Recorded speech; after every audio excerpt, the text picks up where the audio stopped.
nga pala si Dominic, 7 taon na dito sa Canada. Lumalaban para sa pangarap. Tara, samahan niyo akong maglibot dito sa aming camping site na tinatawag nilang Authentic Cabin. Medyo napaliw na ako ng konti. Maluwang pala tong camping site namin. Sa likod, bandang likod nga pala ako galing. Nilibot ko talaga.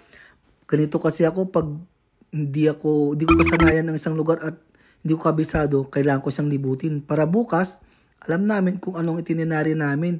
Medyo maluwang nga. 8:00 na pala ng gabi yan. Galing rin nga pala ako sa may lake nila. Ang daming tao dun.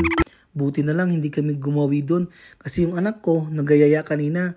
Sabi niya, Dad, baka naman pwede tayo mag-swimming. Ang sabi ko naman sa kanya, 8:00 na ng gabi. Medyo malamig ng tubig sa lake pag ganito. Dapat bukas. Ayan.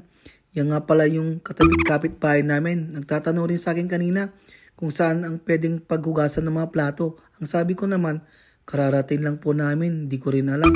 Siguro gusto lang makipagkwentuhan yan. Ayun. Nakita ko ng asawa ko. Nakaupo na doon sa may parpit. Naku po. Ayos na to. Kakain na tayo. Ayan nga pala. Nilagay ko na yung mga Christmas bulb namin para hindi na kami pasukin ng bear. Joke lang. Ayan. Nagbumuni-muni siya. Hanggang dito na lang. Abangan ng part 6.